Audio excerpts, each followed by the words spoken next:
Pinarayi government ഭരണത്തിൽ വന്ന കാലം മുതൽ നാം മുന്നോട്ട് എന്ന ശീർഷകത്തിൽ വലിയ തോതിൽ അദ്ദേഹത്തിന്റെ ഭരണകാലത്തെ നേട്ടങ്ങളെ ഉയർത്തി കാണിക്കാൻ ശ്രമിക്കാറുണ്ട്. എല്ലാ മീഡിയകൾ വഴിയും അങ്ങനെ ശ്രദ്ധിക്കുന്നുണ്ട്. അപ്പൊ അതിനു വേണ്ടി തന്നെ വലിയ ഒരു ചെലവ് മീഡിയകൾക്ക് വേണ്ടി വരുന്നുണ്ട് എന്നതും സംശയമില്ലാത്ത കാര്യമാണ്. അപ്പോൾ അതൊക്കെ പക്ഷെ കേരളത്തിനകത്ത് മാത്രമായിരുന്നു. ഇപ്പോഴിതാ കേരളം വിട്ട് ഈ മീഡിയ കളി പുറത്തേക്ക് പോവുകയാണ്. ഇപ്പൊ മറ്റ് തെരഞ്ഞെടുത്ത കുറച്ച് സംസ്ഥാനങ്ങളിൽ കൂടി ഇങ്ങനെ തിയേറ്ററുകളില് ഇദ്ദേഹത്തിന്റെ ഭരണ പാടവം, ഭരണ മികവ്, ഭരണ നേട്ടം ഇവയൊക്കെ ഉയർത്തി കാണിക്കുന്നതിനുള്ള തീരുമാനം എടുത്തിരിക്കുന്നു. അങ്ങനെ അതിനുവേണ്ടി 18 ലക്ഷത്തിന്റെ ഒരു ചെലവാണ് ഇപ്പോൾ ചൂണ്ടിക്കാണിക്കുന്നത്. അത് ഇതിനേക്കാളൊക്കെ വളരെ കൂടാം. എത്ര കാലത്തേക്ക് നീണ്ടു നിൽക്കും അറിഞ്ഞുകൂടെ. ഒരുപക്ഷെ ഇനി തദ്ദേശ സ്വയംഭരണ സ്ഥാപനങ്ങളിലേക്കുള്ള തെരഞ്ഞെടുപ്പും അതുപോലെ ലെജിസ്ലേറ്റീവ് അസംബ്ലിയിലേക്കുള്ള തെരഞ്ഞെടുപ്പും ഒക്കെ അടുത്തടുത്ത് വരികയാണ്, ഒന്നിനു പുറകെ ഒന്നായിട്ട്. അപ്പൊ ഇത് ഒരു പക്ഷേ തുടർച്ചയായിട്ട് ഈ പ്രക്രിയ തുടർന്ന് മുന്നോട്ട് പോയെന്നിരിക്കാം. അങ്ങനെ ഈ കൊടുത്തിരിക്കുന്ന ഇപ്പൊ 18 ലക്ഷം അത് 36 ലക്ഷമാകുന്നു, പിന്നെ 72 ലക്ഷമാകുന്നു, അത് അങ്ങനെ മുൻപോട്ട് വർദ്ധിച്ചു വന്നു എന്നും ഇരിക്കാം. ഇവിടെ ഇത്ര എടുത്തു പറയാനുള്ളത് അദ്ദേഹത്തിന് എടുത്തു പറയാനുണ്ട് എന്നാവും അദ്ദേഹത്തിന്റെ വിശ്വാസം. കാരണം രണ്ടാം ഭരണം, സാധാരണ കേരളത്തിലെ ഒരു ഭരണം കഴിഞ്ഞ ആ മുന്നണി അടുത്ത മുന്നണിക്ക് ബാറ്റൺ മാറുകയാണ് പതിവ്. തുടർച്ചയായിട്ട് ഭരണത്തിൽ വരുന്നത് അപൂർവമായ ഒരു കാര്യമാണ്. അപ്പൊ രണ്ടാം ഭരണം കിട്ടി. പക്ഷെ ഈ രണ്ടാം ഭരണം കിട്ടി എന്നുള്ളതിനെ പറ്റി അദ്ദേഹം ഏകപക്ഷീയമായി ചിന്തിച്ചതുകൊണ്ട് ശരിയായില്ല. എനിക്ക് ചൂണ്ടിക്കാണിക്കാനുള്ള ചില കാര്യങ്ങളുണ്ട്. എങ്ങനെയാണ് ഈ രണ്ടാം ഭരണത്തിലേക്ക് വന്നത്? പ്രളയം നമുക്കറിയാം. അതുപോലെ തന്നെ പ്രളയം കൊടുത്ത സൗകര്യത്തെ പറ്റി ഒരു ബിഷപ്പ് സംസാരിച്ചതും അതിനെ വിവരദോഷികൾ എന്ന് പറഞ്ഞ് നിരാകരിച്ചതും നാം കേട്ടതാണ്. പ്രളയം ഒരു പ്രാവശ്യമല്ല, 2018-ലും 2019-ലും വന്നു. അതിനുശേഷം COVID-19 വന്നു. അപ്പോഴും ആ പ്രളയത്തിന്റെ സഹായം പോലെ തന്നെ COVID-19-ലും ഒരു സഹായം വന്നു. ഈ 3 ഘട്ടത്തിലും കേരളത്തിന് പ്രത്യേകമായി കിട്ടിയ ആനുകൂല സാഹചര്യം എന്തായിരുന്നു? 2013-ലെ ഫുഡ് സെക്യൂരിറ്റി ആക്ട്, ഭക്ഷ്യസുരക്ഷാ ആക്ട് എന്ന് എനിക്ക് ഒരു സംശയവുമില്ലാതെ പറയാൻ കഴിയും. എന്താണ് ഭക്ഷ്യസുരക്ഷാ ആക്ട്? UPA കാലത്ത് 2013-ൽ കൊണ്ടുവന്ന ഭക്ഷ്യസുരക്ഷാ ആക്ട് എന്താണ് പറയുന്നത്?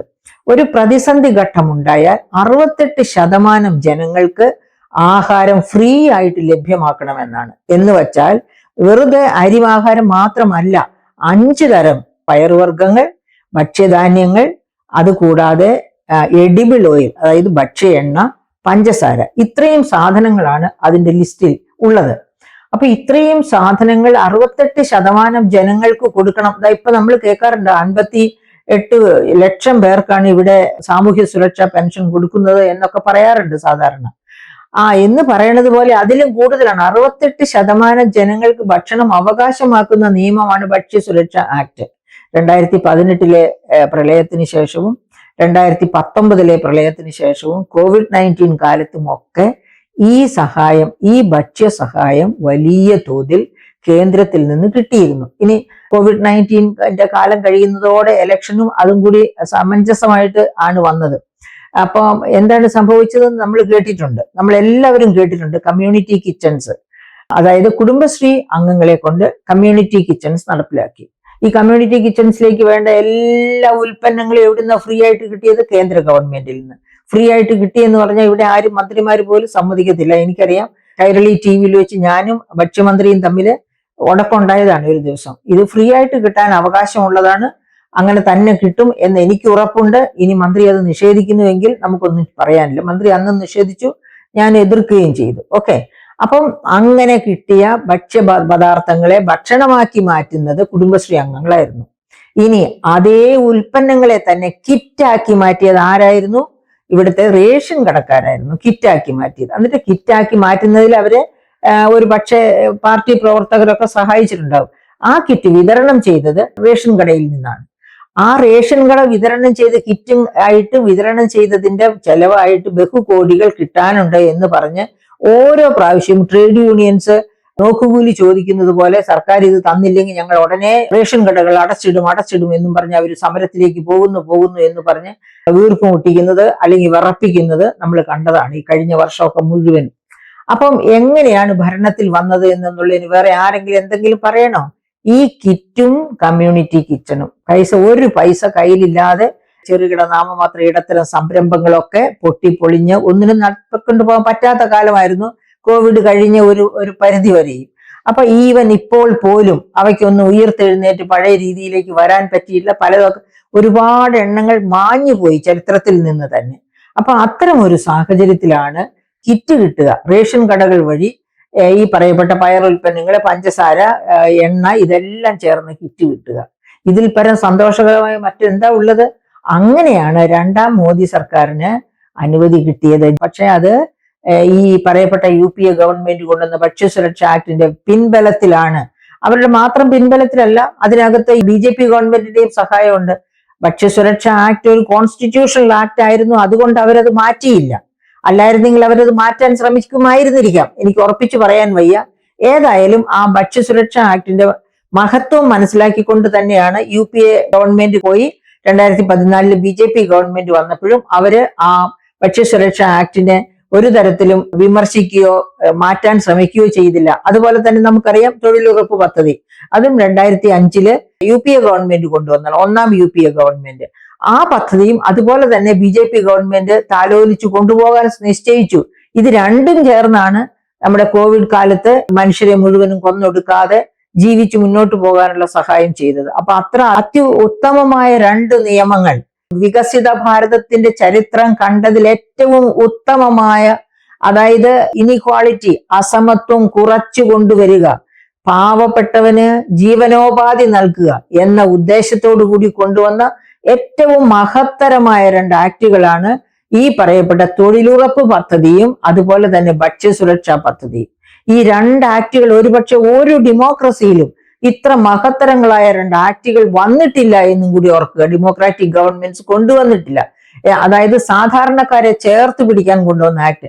അങ്ങനെ കൊണ്ടുവരുന്ന കാര്യങ്ങളാണ് വളർച്ചയെ വികസനത്തിലേക്ക് നയിക്കുന്നത്. അപ്പൊ വളർച്ചയെ വികസനത്തിലേക്ക് കൊണ്ടുപോകണം എന്ന് നിർബന്ധ ബുദ്ധി ഉണ്ടായിരുന്നത് കൊണ്ടാണ് UPA ഗവൺമെന്റ് ഇത്തരം രണ്ട് ആക്ട് കൊണ്ടുവന്നത്. ആ രണ്ട് ആക്ടും നിലനിന്നത് കൊണ്ടാണ് ഇവിടെ ജനങ്ങൾ ഈ പറയപ്പെട്ട COVID-19 ആഘാതം ഏറ്റുവാങ്ങി ഒരു പരിധി വരെ എങ്കിലും 1080 താഴെ മരണവും ഒക്കെ ആയിട്ട് മുന്നോട്ട് പോകാൻ, അതിനെ ഓവർകം ചെയ്യാനായിട്ട് സഹായിച്ചത്.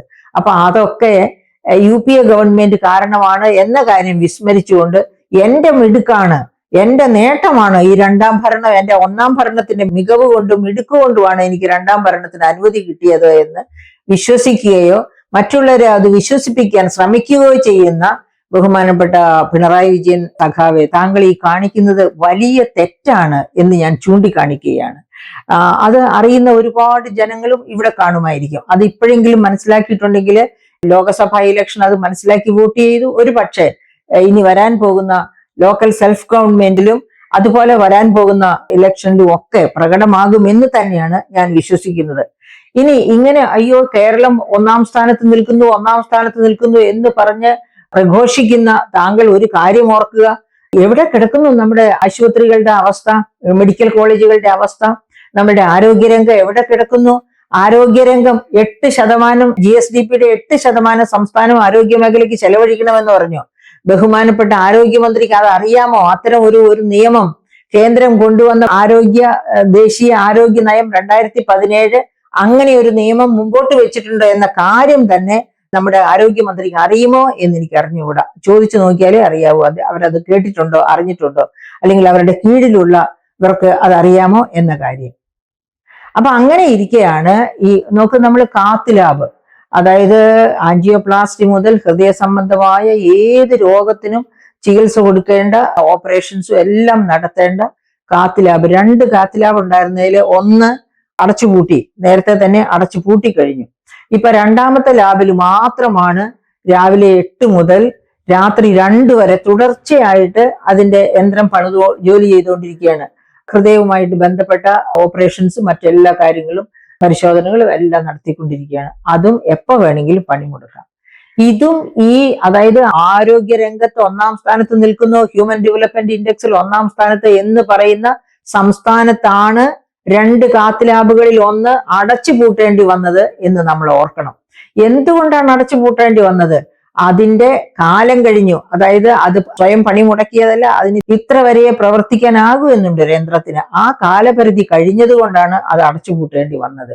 അപ്പൊ ഈ കാലപരിധി കഴിയാൻ പോകുന്നു എന്നുള്ളത് ഇവിടുത്തെ ബഹുമാന്യരായ ഡോക്ടർമാർക്കോ അതിന്റെ തലപ്പത്തിരിക്കുന്നവർക്കോ ആർക്കും അറിഞ്ഞുകൂടായിരുന്നോ മെഡിക്കൽ കോളേജിൽ എന്നത് വലിയ അത്ഭുതകരമായ ഒരു ചോദ്യമാണ്. അതോ ഇതും സ്പോൺസർഷിപ്പിന്റെ ഭാഗമാണോ ബഹുമാനപ്പെട്ട മുഖ്യമന്ത്രി? എനിക്ക് സംശയം തോന്നുകയാണ്.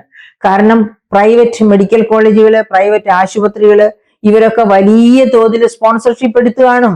കഴിഞ്ഞ വർഷത്തെ കേരളീയത്തിനും നവകേരള സദസ്സിനും മാത്രമല്ല, ഇനി വരാനിരിക്കുന്നു എന്ന് പറഞ്ഞല്ലോ, എത്രയോ കോടി രൂപ പറഞ്ഞല്ലോ. ആ കോടി രൂപയ്ക്ക് വേണ്ടി രസീത്, അതായത് കേരളീയത്തിനുള്ള ഇൻവിറ്റേഷൻസ് ഒക്കെ അടിച്ചതിന്റെ രസീതിന് തന്നെ ബഹുകോടികൾ ചെലവാക്കിയിരിക്കുകയല്ലേ. അപ്പൊ അതിന്റെയൊക്കെ പേരില് ഇതിനകം തന്നെ സ്പോൺസർഷിപ്പ് കളക്ട് ചെയ്തിട്ടുണ്ടാവണം. അങ്ങനെ ചെയ്യുന്ന സ്പോൺസർഷിപ്പില് നിങ്ങൾ ഞങ്ങളുടെ സഹായിച്ചാൽ ഞങ്ങൾ നിങ്ങളെയും സഹായിക്കും. സ്റ്റോക്ക് മാർക്കറ്റിൽ ഒരു ചൊല്ലുണ്ട്, you scratch my back I will scratch yours. നീ എന്റെ പുറം ചൊറിഞ്ഞാൽ ഞാൻ നിന്റെ പുറം ചൊറിയാം. സ്റ്റോക്ക് മാർക്കറ്റില് ഓരോരുത്തരും അങ്ങോട്ട്, പ്രത്യേകിച്ച് ബയേഴ്സും ബുൾസും, കാളകളും കരടികളും പരസ്പരം പറയുന്നതാണിത്. അപ്പൊ അങ്ങനെ പറയപ്പെട്ടവരുടെ അടുത്തു നിന്നൊക്കെ, അതായത് മറ്റു മെഡിക്കൽ കോളേജുകളുടെയും ഒക്കെ കാത്ത് ലാബ് തീർന്നു എന്നറിയാമായിരുന്നു. പക്ഷെ എന്നിട്ടും പുതിയത് വാങ്ങാൻ ശ്രമിക്കാതെ ഇങ്ങനെ ഒരു അവസ്ഥ സൃഷ്ടിച്ചത്. അപ്പൊ ഇപ്പൊ എന്താ സംഭവിക്കുക? ഈ ആവശ്യങ്ങളുമായിട്ട് വരുന്ന ആൻജിയോപ്ലാസ്റ്റി തൊട്ട് മുകളിലോട്ടുള്ള ആവശ്യങ്ങളുമായിട്ട് വരുന്നവരെ പ്രൈവറ്റ് ആശുപത്രികളിലേക്ക് പറഞ്ഞയക്കേണ്ടി വരിക. അതായത് അവരോട് ഇന്നാട്ടെ, നാളെ ആവട്ടെ, മറ്റന്നാളാകട്ടെ എന്നൊക്കെ പറയുമ്പോൾ ഇത് ഹൃദയത്തിന്റെ കാര്യമല്ലേ? അവർക്ക് ജീവിക്കാൻ ആശയുള്ളവരാകും. ഇനി ഹൃദയത്തിന് പ്രശ്നമുള്ളവർ ജീവിക്കാൻ ആശിച്ചില്ലെങ്കിൽ തന്നെയും അവരുടെ ബന്ധുമിത്രാദികൾ ആഗ്രഹിക്കും. അത് കാരണം കൊണ്ട് തന്നെ അവര് മറ്റ് ആശുപത്രികൾ, പ്രൈവറ്റ് സ്വകാര്യ ആശുപത്രികളിലേക്ക് പോകും. അങ്ങനെ അവർക്കൊരു ചാകര ഉണ്ടാക്കി കൊടുക്കാം എന്ന് കരുതിയുള്ള കള്ളക്കളിയാണോ? തീർന്നില്ല. കാത്ത് ലാബ് അടച്ചുപോയത് മാത്രമല്ല, കയ്യുറ വാങ്ങാൻ പോലും നമ്മുടെ മെഡിക്കൽ കോളേജിൽ പൈസ ഇല്ലത്രേ, കയ്യുറ വാങ്ങാൻ പോലും.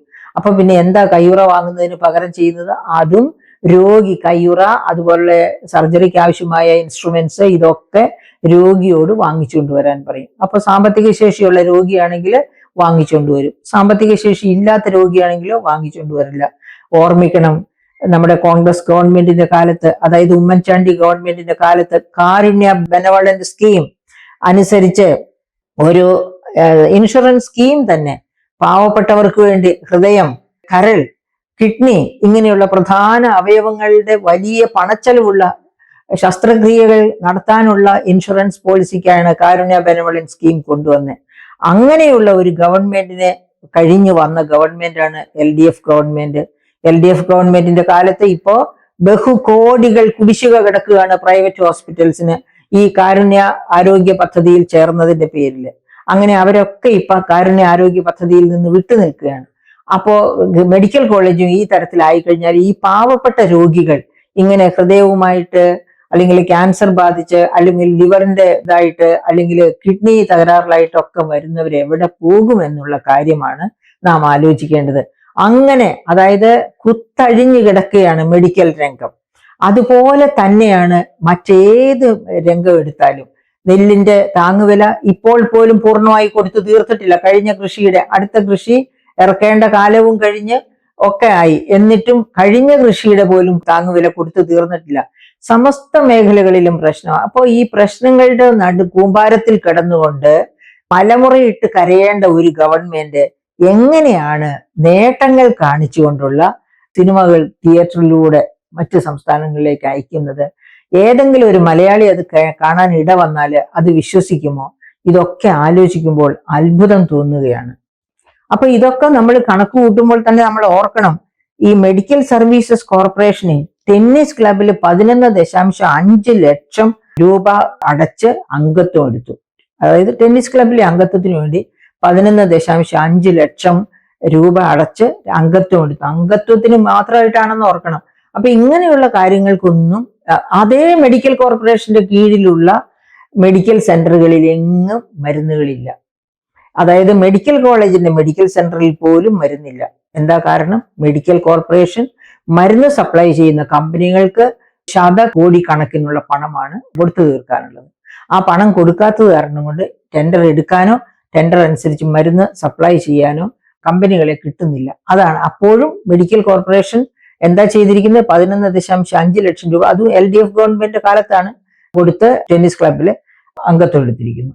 നമ്മൾ ഈ അടുത്തിടെ കേട്ടതാണ് SFIയിലെ ഒരു പാവം പയ്യൻ മഹാരാജാസ് കോളേജിൽ കൊല ചെയ്യപ്പെട്ട അഭിമന്യുവിന്റെ പേരിൽ 6 വർഷമായി നോർക്കണം. അഭിമന്യുവിന്റെ പേരിൽ പിരിച്ച പൈസ, രസീതൊന്നും ഇല്ലാതെയാ പിരിച്ചത്. ആ പൈസ എവിടെ പോയി ആർക്കും അറിഞ്ഞുകൂടാ. ഇതുവരെ ഉദ്ദിഷ്ട കാര്യത്തിന് വേണ്ടി അത് ചെലവഴിച്ചിട്ടില്ല. ഇതൊക്കെ ഓർക്കുമ്പോൾ ഞാൻ ഓർക്കുകയാണ് വയനാട്ടിലെ ഉരുൾ എടുത്തുപോയ ഗ്രാമങ്ങൾ, ആ ഗ്രാമങ്ങളിലെ നിരാശരായ മനുഷ്യ ജന്മങ്ങൾ. അവർക്ക് വേണ്ടി കണ്ണീര് ഒഴിച്ചുകൊണ്ട് തന്നെ അവർ ഹാർഡ് ഏൺഡ്, അവർ കഷ്ടപ്പെട്ടുണ്ടാക്കിയ ധനത്തിന്റെ ഭാഗമാണ്. അല്ലാതെ അവർക്ക് എവിടെ നിന്നും വെറുതെ കിട്ടിയതല്ല, പിരിച്ചെടുത്തതല്ല. അങ്ങനെ കിട്ടിയ ഇതുപോലും ബാക്കി വെച്ച് കാത്തിരിക്കുന്നവർ, അതായത് ഈ പാവപ്പെട്ട സഹോദരങ്ങളുടെ കണ്ണീരൊപ്പാൻ വേണ്ടി കാത്തിരിക്കുന്നവർ, അങ്ങനെയുള്ളവർ തരുന്ന ഫണ്ട് പോലും എത്തേണ്ടടുത്ത് എത്തുമോ? വേണ്ട സന്നദ്ധ പ്രവർത്തനങ്ങളും അതുപോലെ തന്നെ അവരുടെ റീഹാബിലിറ്റേഷനും സമയത്ത് നടക്കുമോ? സംശയിക്കേണ്ടിയിരിക്കുന്നു. കാരണം നമുക്കറിയാം, നമ്മുടെ വിഴിഞ്ഞം പ്രോജക്റ്റ് ഇപ്പോ ആദ്യത്തെ ഘട്ടം പൂർത്തിയാക്കി കമ്മീഷൻ ചെയ്തിരിക്കുന്നു. പക്ഷെ ഇപ്പോഴും അവിടെ നിന്ന് കുടിയിറക്കപ്പെട്ട മത്സ്യബന്ധനക്കാരെ പുനരധിവസിപ്പിക്കുന്നതിന് വേണ്ട നടപടികൾ ഒന്നും തന്നെ എങ്ങും എത്തിയിട്ടില്ല. ഒന്നാമത് വിഴിഞ്ഞം തുറമുഖത്തിന്റെ അപ്രോച്ച് റോഡ് പോലെയുള്ളതൊക്കെ ഇപ്പോഴും നടന്നിട്ടില്ല. അതുകൊണ്ട് തന്നെ അതിന്റെ പ്രയോജനങ്ങൾക്ക് മറ്റ് സംസ്ഥാനങ്ങൾ അടിച്ചെടുത്തുകൊണ്ട് പോകുമോ എന്ന് എനിക്ക് അറിഞ്ഞുകൂടാ.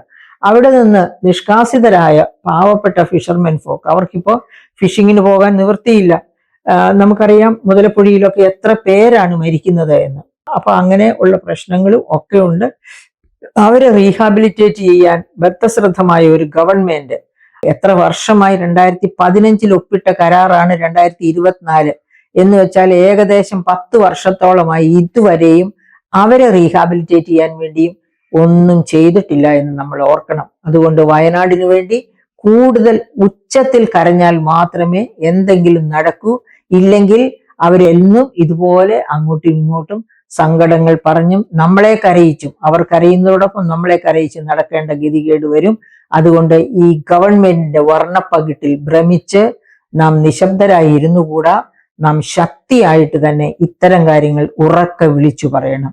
പൊതുജനത്തെ, ഉറങ്ങിക്കിടക്കുന്ന പൊതുജനത്തെ ഇത്തരം കാര്യങ്ങൾ വിളിച്ചു പറഞ്ഞ് ഉണർത്തണം.